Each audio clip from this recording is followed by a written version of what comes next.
Ang programang ito ay rated SPG. Striktong patnubay at gabay ng magulang ang kailangan. Maaaring may masiselang tema, lengguwahe, karahasan, sexual, horror o droga na hindi angkop sa mga bata.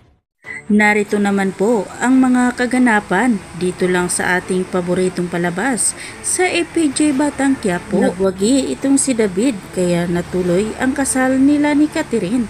Kaya agad nga itong nagpunta sa hotel at doon na nga ang kanilang honeymoon kung saan kinaladkad nga ngayon ni David itong si Catherine papasok sa hotel. At pilit naman ni Catherine na umiwas ngunit wala nga siyang magagawa kasi malakas nga itong si David. Nang nandoon na nga sila sa loob, pilit nga ni Catherine na tatakasan itong si David ngunit mahahabol pa rin siya.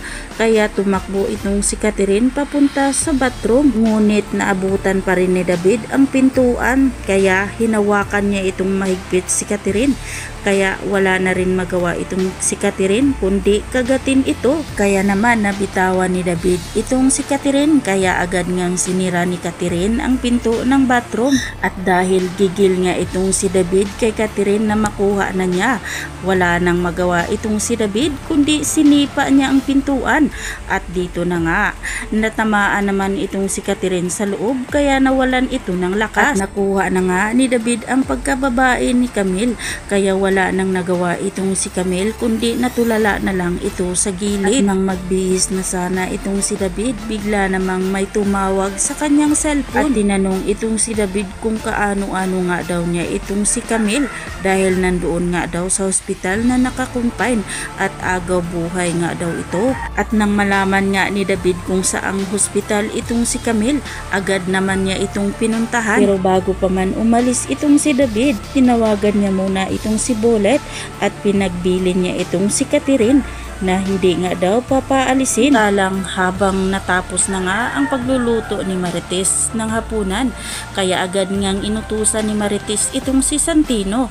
Nagigisingin na daw itong si Camille dahil nga ay matagal nga itong hindi lumabas sa kwarto, kaya pinapapunta niya si Santino sa kwarto nito. Kaya nang nakapasok na nga itong si Santino, ngunit wala ngang tao doon at sinabi na nga niya sa kanyang nanay na wala daw si Camille doon sa kwarto nila. Kaya naman sa pag-alala ni Marites kay Camille, agad nga itong nagdesisyon na tawagan nila itong si Camille. Sinagot naman ito ng magulang ni Camille at galit na galit nga ito. Hinahanap itong si David at sinisisi nga ngayon si David sa nangyari kay Camille.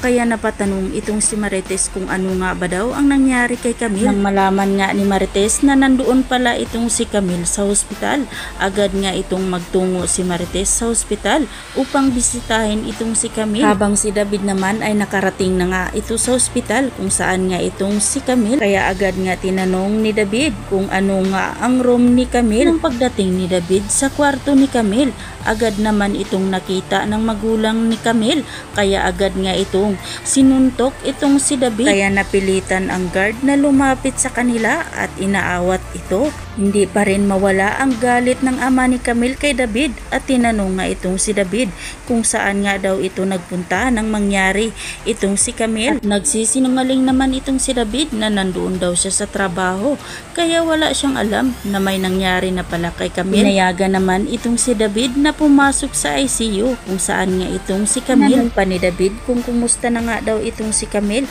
kaya sabi ng doktor na ilang beses nga daw sinuntok ang tiyan ni Camille.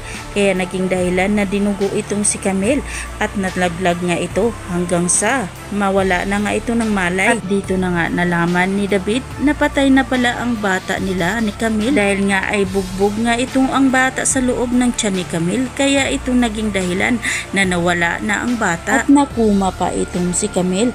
Kaya ngayon nag-iisip na naman itong si David kung ano ang susunod niyang gagawin kay Camille. At dito na nga sinabi ni David ang katotohanan kay Camille na nakipagrelasyon nga lang daw siya kay Camille dahil sa pag-akala niya na maiahon nga siya sa kahirapan, ngunit naging pabigat pa pala ito sa kanya. Pero masaya na nga daw siya ngayon dahil kasal na nga daw siya sa mayaman na babae, kaya wala na nga daw siyang ibang hihilingin kundi mawala itong si Camille. Kaya ngayon nagdesisyon na nga itong si David na tuluyan na nga itong si Camille kaya tinanggal niya ang oxygen ni Camille upang hindi nga ito makahinga. Pero kahit nakuma nga itong si Camille, pilit pa rin itong lumalaban kay David.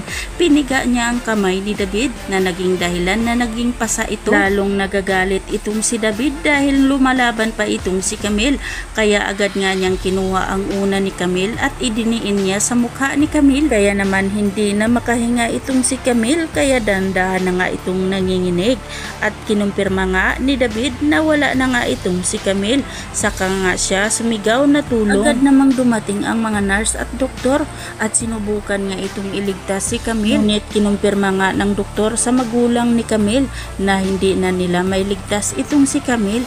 Kaya wala nang magawa, umiyak na lang ang mga magulang ni Camille at kunwari ding umiyak itong si David. Pero wala ngang ibang hihilingin ang mga magulang ni Camille kundi pagbabayaran ni Camille ang kanyang ginawa. Hindi makakapayag ang mga magulang ni Camille na hindi pagbabayarin itong si David. Kaya dito na nga magdesisyon sila na ipapakulong nga nila itong si David. Sa kabilang banda, tuloy-tuloy na nga ang pagyaman ngayon ni Tanggol at hindi nga makapaniwala ngayon si Tanggol kung anong narating nila dahil sila nga ang makakaahon sa hirap ng kanilang mga magulang. Kaya naman ang magkaibigan, walang katapusang saya at nag-celebrate nga sila at kung saan-saan ito pumunta, magagawa na rin nila ang lahat na gusto nila dahil nga ay marami na silang pera. Kaya naman mga kaibigan, hanggang dito na lang muna tayo at aabangan na lang natin ang mga susunod pang mga kaganapan dito lang sa ating paboritong palabas sa FPJ Batang Quiapo.